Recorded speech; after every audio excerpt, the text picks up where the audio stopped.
Gracias, Dios. Tú eres lindo, Padre. Ahora queremos que nos ministre con tu palabra. Que podamos salir de este lugar, Señor Padre, llenos, Dios, con esa palabra de vida. Que tú también bendiga, Dios mío, Señor, de manera especial y sobrenatural la vida de cada uno de los que están allí escuchando y viendo, Señor Padre, lo que tú, Dios mío, Señor, aleluya, estás haciendo también en sus vidas. Yo sé que tu presencia también se ha manifestado en cada uno de los hogares. Permite, Dios mío, Señor, que todos seamos bendecidos por tu palabra. En el nombre de Jesús. Amén. Hermanos, hay un texto que es el que yo quiero compartir con ustedes en esta tarde. Y está en Mateo capítulo 24, versículos 13 y 14. Amén. Dice la palabra del Señor, leemos en el nombre del Padre, del Hijo y del Espíritu Santo. Mas el que persevere hasta el fin, este será salvo. Y será predicado este evangelio del reino en todo el mundo, para testimonio a todas las naciones, y entonces vendrá el fin. Señor, añada bendición y virtud a su palabra, en el nombre del Padre, del Hijo y del Espíritu Santo. Amén. Amados hermanos, en este pasaje de la Biblia que hemos leído ahora mismo, hay una promesa acompañada de una condición. Dice, el que persevere hasta el fin será salvo. La promesa de salvación, pero con una condición. ¿Cuál? La de perseverar. Amén. Y es entonces, amados hermanos, que yo me hago esta pregunta. ¿En qué tenemos que perseverar para poder ser salvos? Vamos a oír de guerras y rumores de guerra. También, amados hermanos, dice lo que dice, que es lo que estamos viviendo en este momento: peste, hambre, terremotos, ¿verdad? Enfermedades, que es lo que estamos viviendo en este tiempo. Dice la palabra del Señor allí en el versículo número 8, que esto no es nada, que esto solo es principio de dolores. Que esto que estamos pasando ahora, que es tribulación, no se puede comparar con la gran tribulación. Es decir, que es algo que si nosotros nos ponemos a analizar, no se compara para nada con lo que va a sufrir el mundo cuando venga la gran tribulación. Pero este tiempo de tribulación, que es el que estamos viviendo nosotros, hace que el cristiano sea movido y no persevere. Entonces, es por eso que aquí en este contexto Jesús está diciendo, aleluya, mas el que persevere hasta el fin, este será salvo. El que persevere hasta que Cristo venga por su iglesia, este será salvo. ¿Pero en qué vamos a perseverar? Pues vamos a ir al versículo, bendito sea el Señor, 14. Y aquí nos dice exactamente en qué tenemos que perseverar. Dice, y será predicado este evangelio del reino en todo el mundo. ¿Qué estaba hablando Jesús? Jesús estaba hablando, aleluya, de las señales del fin, pero de los que iban a ser salvos, que siguieran el evangelio de Jesucristo, el evangelio del reino. Entonces, ¿en qué tendríamos que nosotros perseverar? ¿En qué tendríamos que nosotros perseverar para poder alcanzar la salvación? En el evangelio de Jesucristo. En este versículo, en el versículo 14, y será predicado este evangelio. Y me pregunto yo, ¿por qué dice este evangelio? ¿Acaso habrá otro evangelio? ¿Existirá otro evangelio? Que Jesús está diciendo que tenemos que perseverar en este evangelio. Vamos entonces a la palabra del Señor, a Gálatas capítulo 1, versículo del 6 al 7, donde la palabra del Señor nos va a mostrar hoy esta pregunta que nosotros nos estamos haciendo, gloria al Señor.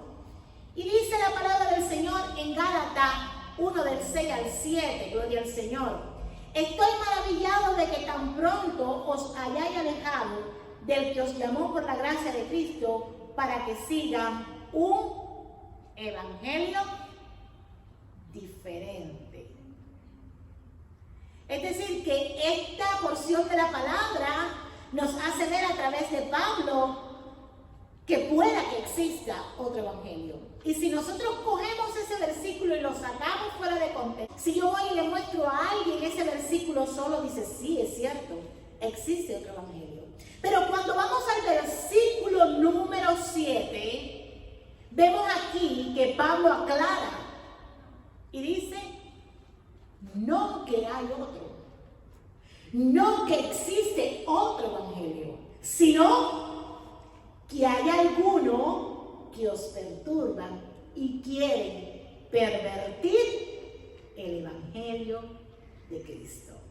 Es decir, no es que exista otro evangelio, sino que hay personas que están pervirtiendo el evangelio de Cristo, en el cual dice que si perseveramos en ese, nosotros vamos a ser salvos. Entonces, cuán importante es conocer el evangelio de Cristo, el evangelio puro, el que no está pervertido, el que no está transformado de la palabra que Cristo Dios, porque ese evangelio que no está pervertido, ese evangelio que trae la verdad de Jesucristo, es el que nos va a salvar. Y si evangelio significa buenas nuevas, buenas noticias. ¿Y por qué específicamente se le da este nombre a este movimiento que Jesucristo levanta, ¿verdad?, para traer salvación al mundo? Porque en aquellos tiempos, amados hermanos, no existían las redes sociales, no existía el correo. Había un emisario que era el que iba con el ejército a la guerra.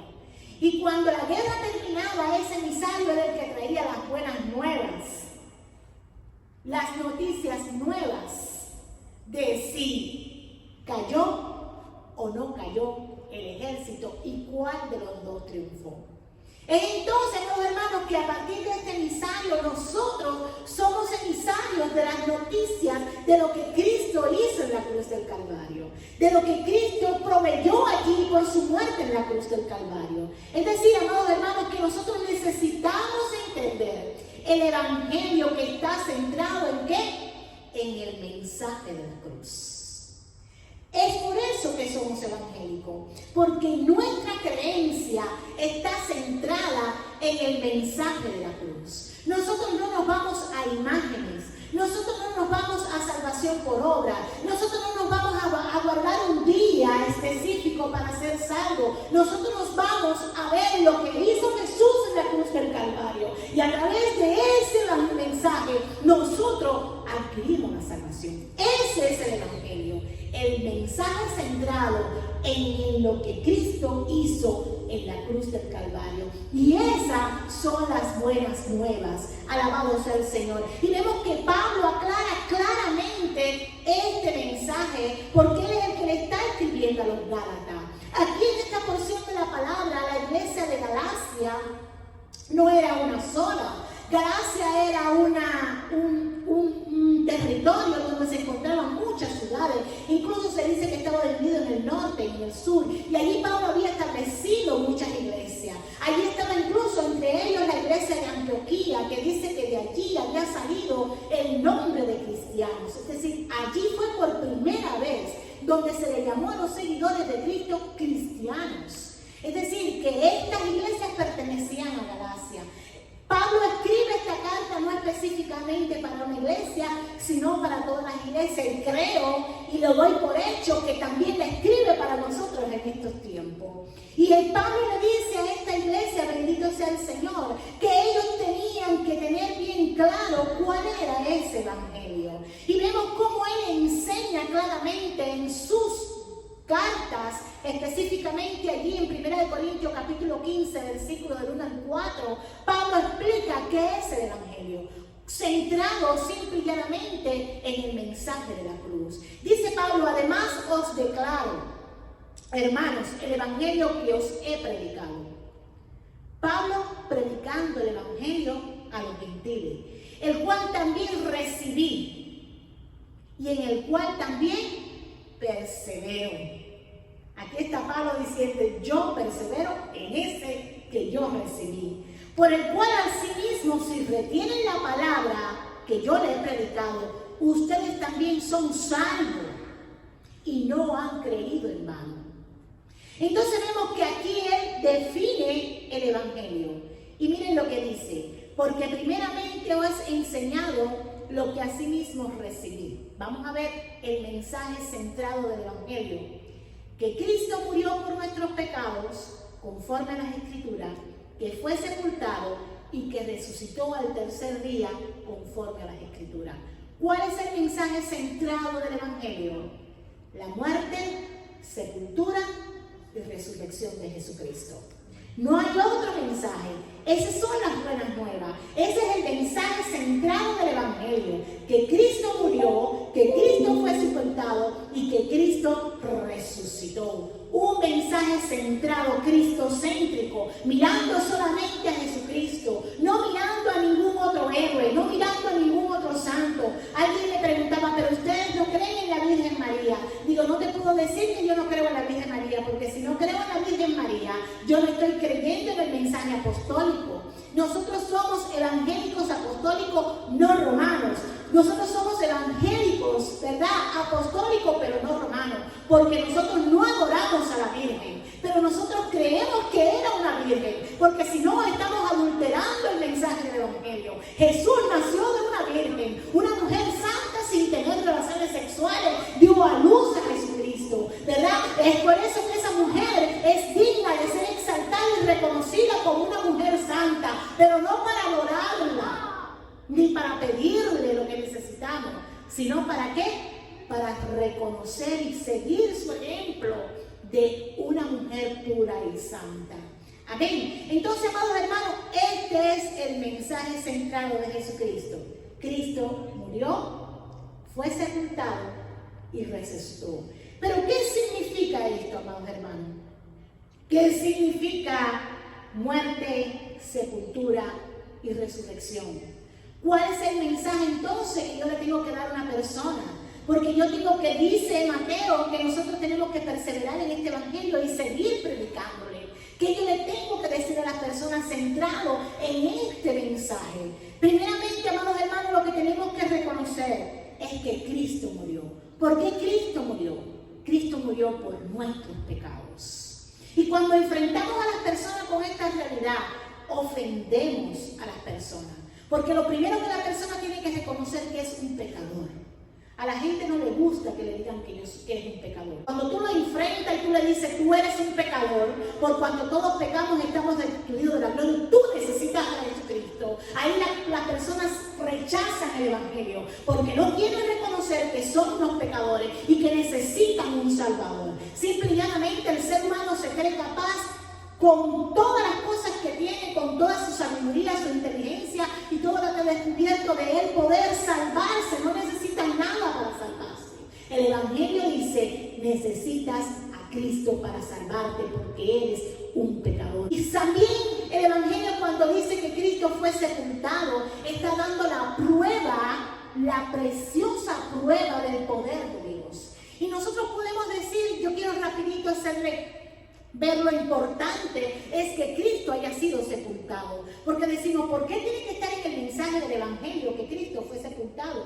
¿Cuál es la importancia de que Cristo haya sido sepultado? Pues había que tener una prueba de que Cristo había estado en una tumba. Era aquella tumba donde Cristo había sido sepultado y había puesto una piedra para que vieran que ahí estaba el cuerpo muerto de Cristo.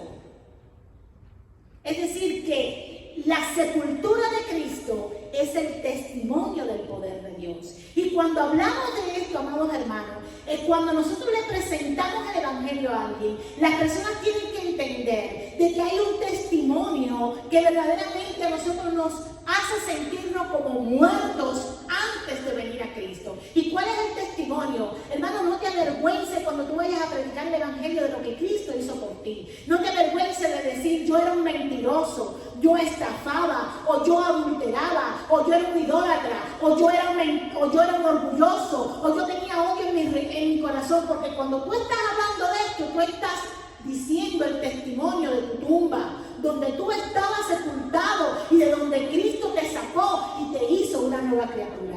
Así como lo hizo en Jesús, también lo hizo en nosotros. ¿Quién nos iba a decir un día a nosotros de que nosotros íbamos a testificar de que yo era y ahora soy? Y eso no fue por obra nuestra, eso fue por el poder de Cristo en la cruz del Calvario, que nos perdonó nuestros pecados, que no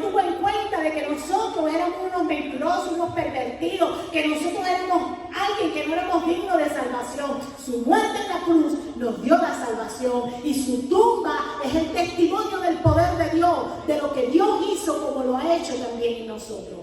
Pero la resurrección, amados hermanos, la resurrección es la esperanza. Dale una mano fuerte al Señor ahí donde tú estás.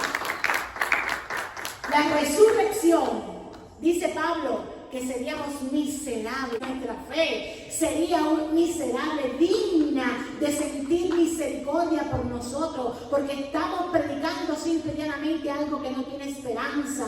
Pero el poder y lo que verdaderamente exalta lo que nosotros creemos es que Cristo no se quedó en la tumba, sino que Cristo resucitó de entre los muertos. Y esto es algo, amados hermanos, que cuando tú lo predicas a alguien que no quiere creer en Jesucristo, es ahí cuando se pierden. Amén, porque le parece una locura. ¿Cómo es posible que alguien que estuvo muerto 3 días fuera a resucitar?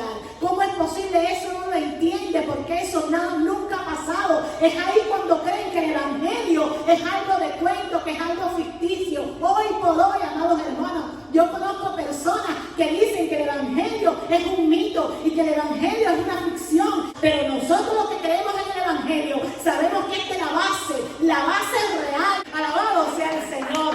Ese es el evangelio de Jesucristo, la resurrección. Pero vamos a ver, amados hermanos, que Pablo estaba preocupado. Pablo dice que él le asombró la manera en que estos Gálatas se habían movido tan fácil de ese evangelio. Dice aquí en el versículo número 6, estoy maravillado de que tan pronto os hayáis alejado del que los llamó por la gracia de Cristo.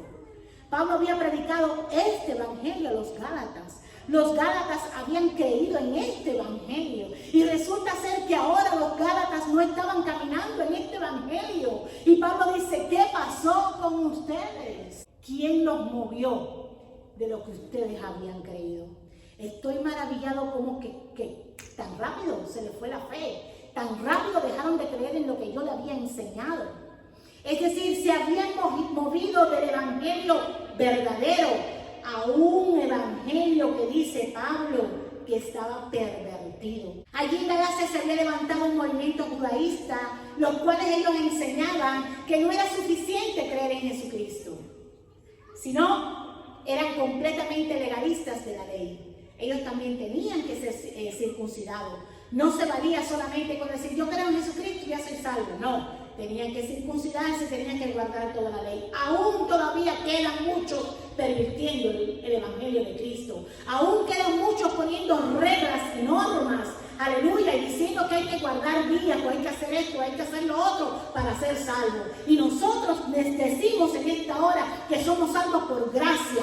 Yo no necesito guardar un sábado para ser salvo. Yo no necesito salir todos los días y hacer un plan de visitación de casa por casa y tocar puertas, porque si no, no alcanzo salvación. Yo no necesito venir y dejar mi diezmo aquí, porque si no, no alcanzo salvación. La salvación no consiste en eso, alabado sea el Señor. La salvación consiste en la gracia por haber aceptado a Jesucristo en mi corazón y haberme perdonado de mis pecados.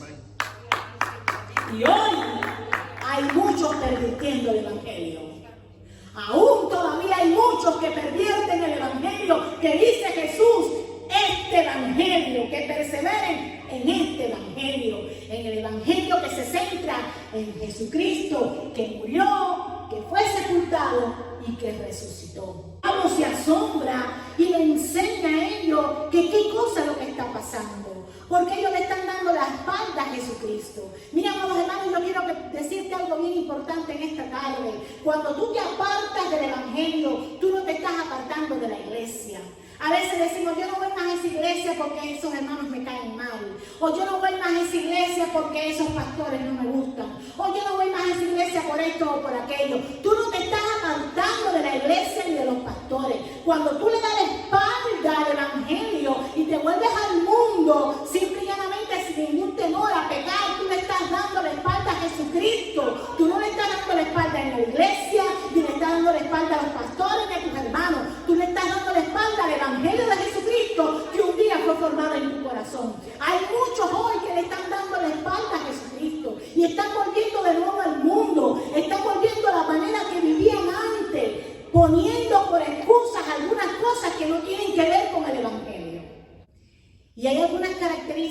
que nosotros tenemos que conocer para saber cuándo un evangelio no es verdadero.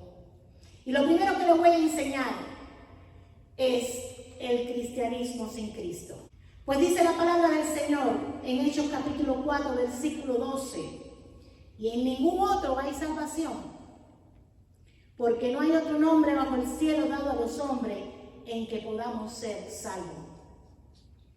La salvación es Cristo. Él es el camino, la verdad y la vida. La salvación no está en una denominación. La salvación no está en una religión. La salvación no está en un modo de vestir. O la salvación no está en un modo de diezmar. La salvación está en Cristo.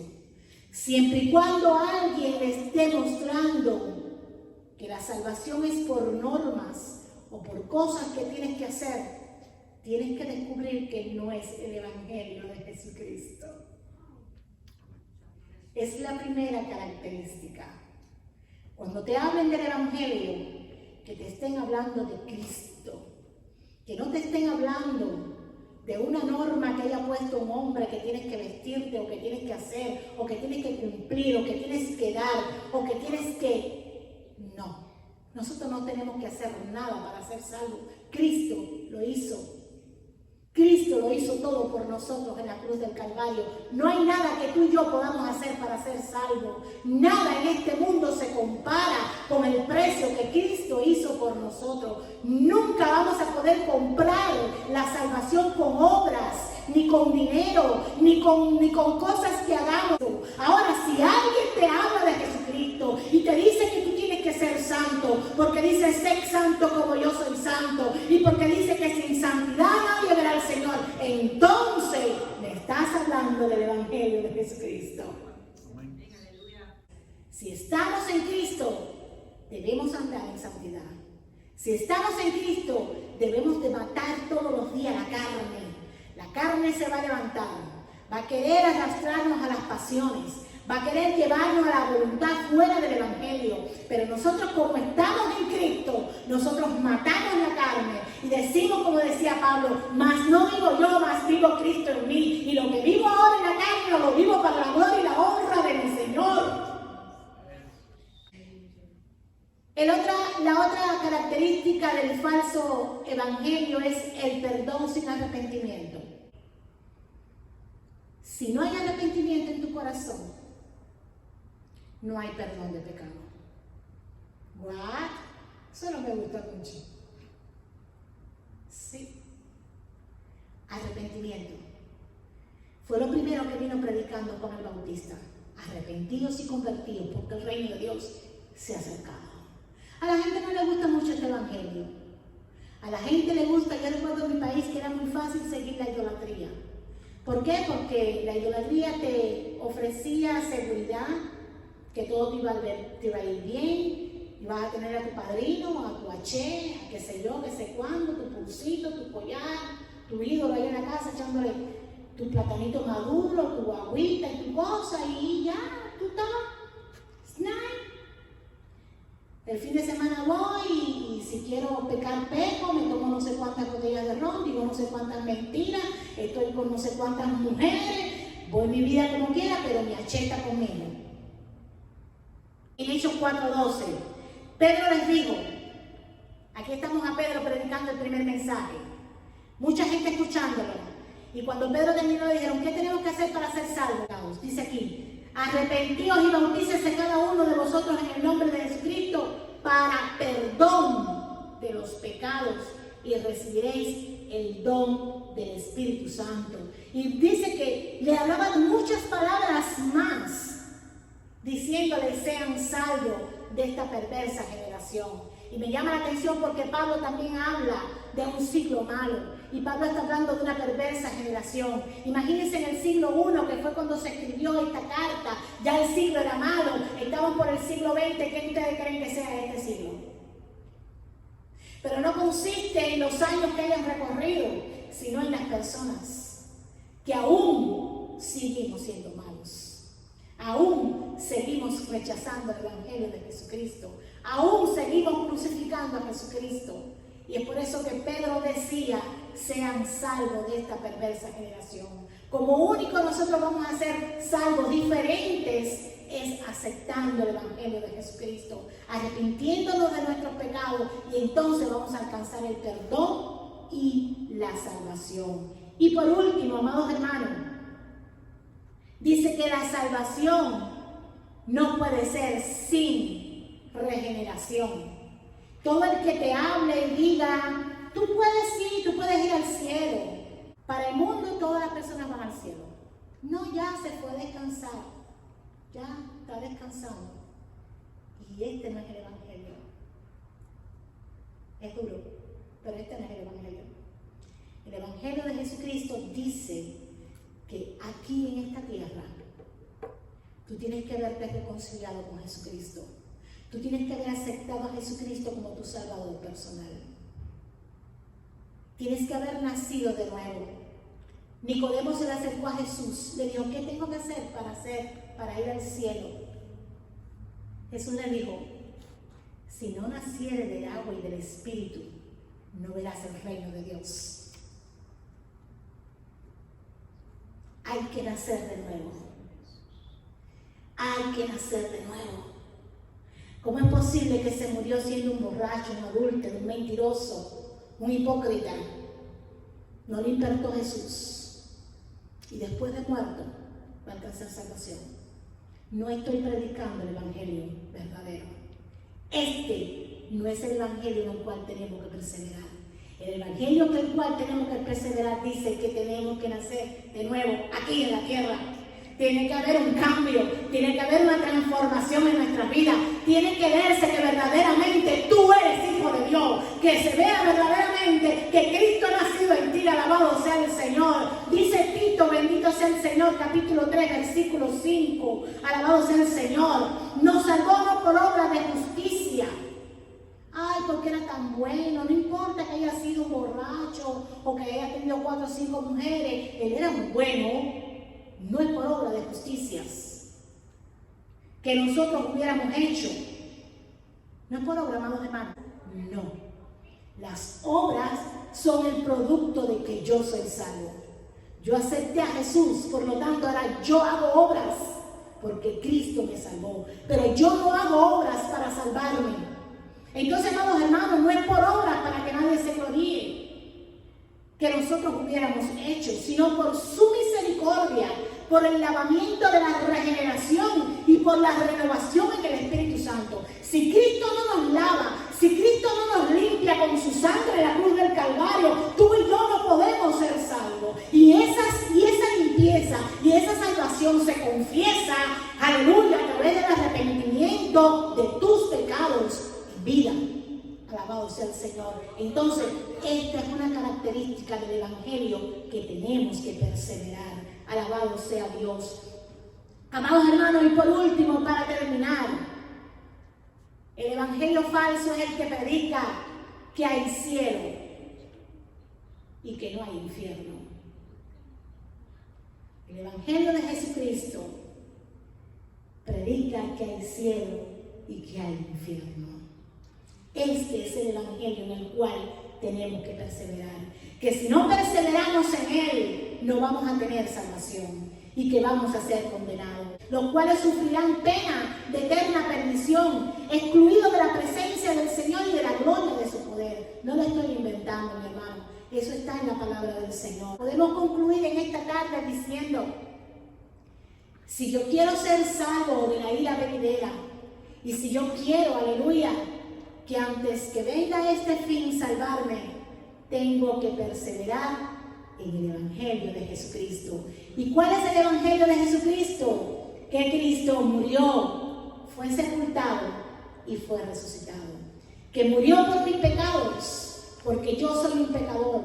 Que fue sepultado como prueba del poder de Dios, como mismo mis pecados en el pasado son la prueba de lo que Cristo ha hecho en mí. Y resucitado, porque como Él resucitó, también yo resucitaré. Alabado sea el Señor. Cristo se dio por nosotros. ¿Qué queda entonces para perseverar en el Evangelio? En este Evangelio, darnos nosotros por Él. ¿Y de qué manera nos vamos a dar nosotros por Él? Pues por todos murió, para los que viven, ya no vivan para sí, sino para aquel que murió y resucitó por ellos. De modo que si alguno está en Cristo, nueva criatura es. Las cosas viejas pasaron, he aquí todas son hechas nuevas. Perseveremos en este evangelio, en el evangelio de Jesucristo, y vamos a ser salvos de la ira venidera, y vamos a ser salvos cuando Cristo venga por su iglesia.